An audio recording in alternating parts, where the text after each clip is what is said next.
This is how my little man came in, and today guys I'm gonna teach you how to use scissors as a barber.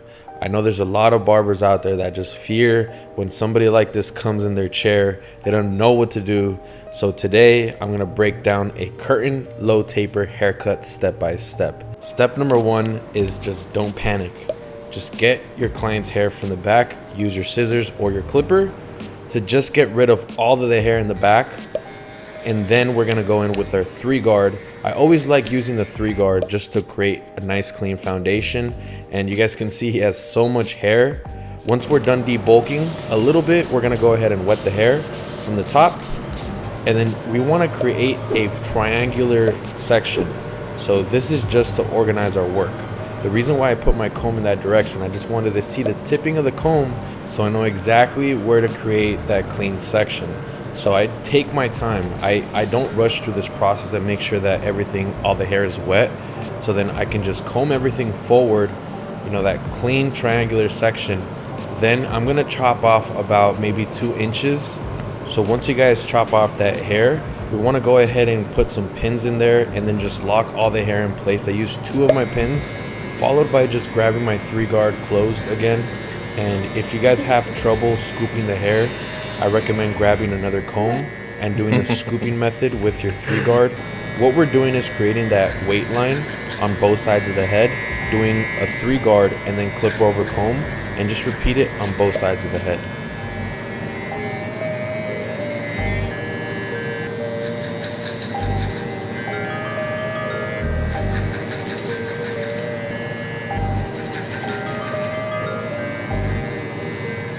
So keep working the whole head, guys. It can get very overwhelming when there's a lot of hair, but now that we've created that nice weight line, we want to connect the 3-guard to the top of the head, and there's gonna be a small disconnection from that triangular shape, the triangular section that we created, and we're gonna connect everything right now. So we're just creating diagonal sections towards the back.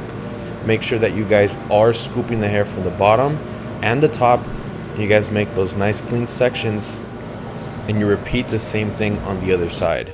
The difference now when you guys get to the back of the head, it's more vertical sections towards the back.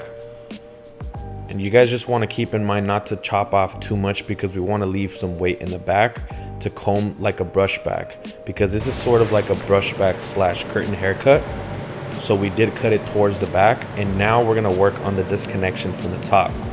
So we did part the hair at the top, and now we're gonna cut it towards the top of his eyebrow. And it's very important that you guys start cutting it kind of like point cutting it, because you don't want to leave a straight line. You guys want to create that nice natural look. It's really important that you guys leave the sides right there longer, because it is a curtain haircut. And to start establishing the length in the top, what we're gonna do is create a vertical profile section that runs straight from the middle of his head.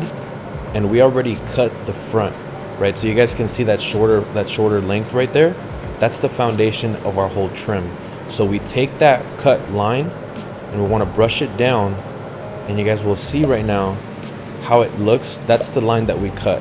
So picture that whole line that we cut right there, and we want to separate half of that line that we cut and then bring another 50% of hair that's not cut.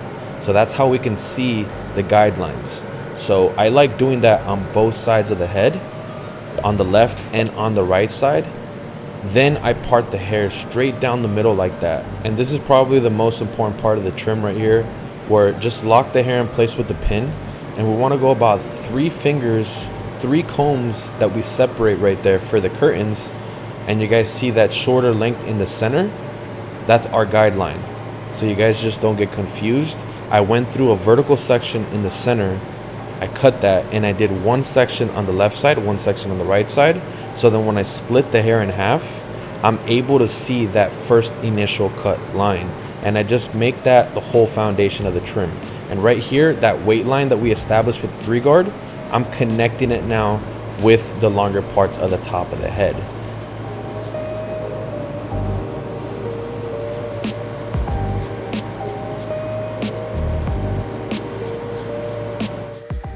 One of my biggest struggles as a barber in general, even beginner or even to this day, was knowing how to start a longer haircut like that.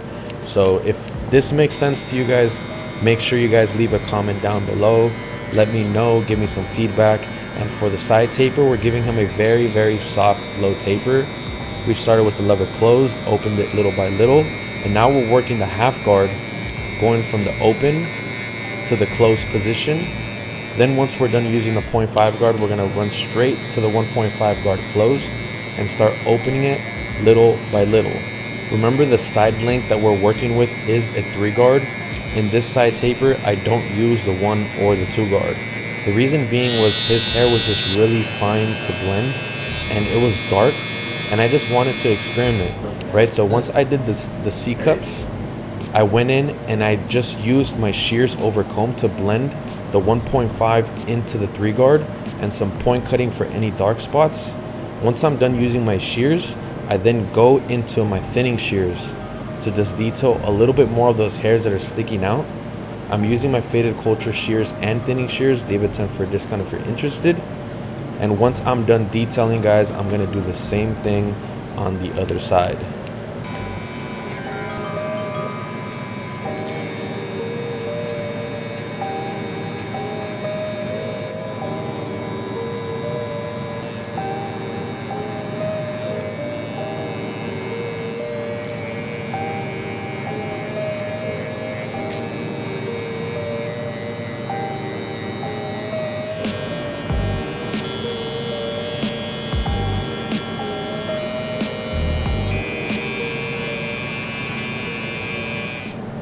The side taper took me roughly about 30 minutes for both sides, 15 minutes.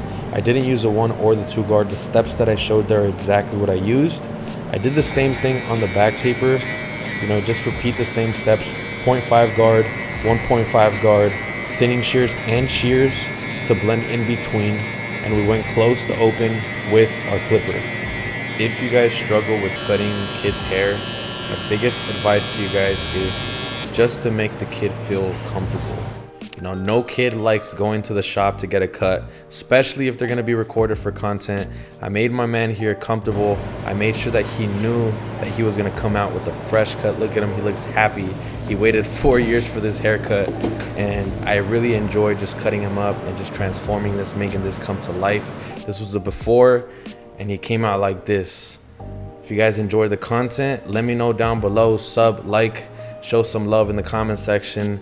My name is David Escamilla. I'm gonna be coming to you guys with videos every Tuesday and Thursday. I appreciate you guys. Peace. Look a little bit happier, bro.